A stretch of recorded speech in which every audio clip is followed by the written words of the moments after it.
জুলাই ও August মাসে দেশের ব্রহ্মপুত্র ও মেঘনা নদী অববাহিকায় বন্যা পরিস্থিতি তৈরি হতে পারে বলে আশঙ্কা প্রকাশ করেছে বন্যা পূর্বাভাস ও সতর্কীকরণ কেন্দ্র FFWC। উজানে ভারী বৃষ্টিপাত এবং বর্ষার মৌসুমি প্রবাহের কারণে এ পরিস্থিতি সৃষ্টি হতে পারে বলে জানিয়েছে সংস্থাটি। বাংলাদেশ পানি উন্নয়ন বোর্ডের বন্যা পূর্বাভাস ও সতর্কীকরণ কেন্দ্র জানিয়েছে, বর্ষা মৌসুমে উজানে অতিবৃষ্টির কারণে প্রতি বছরই দেশের বড় নদীগুলোতে পানি বৃদ্ধি পায়।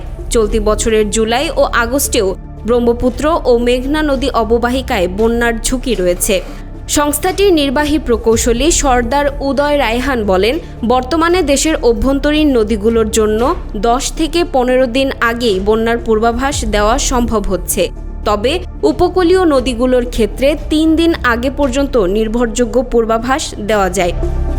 পূর্বাভাস অনুযায়ী আগামী কয়েকদিনে কুড়িগ্রাম, গাইবান্ধা, জামালপুর ও বগুড়ায় ব্রহ্মপুত্র যমুনা নদীর পানি সতর্ক সীমায় পৌঁছাতে পারে।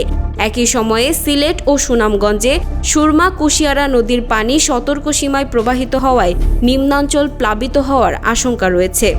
এদিকে চলতি মাসে বঙ্গোপসাগরে একটি লঘুচাপ সৃষ্টি হতে পারে বলেও জানিয়েছে সংস্থাটি।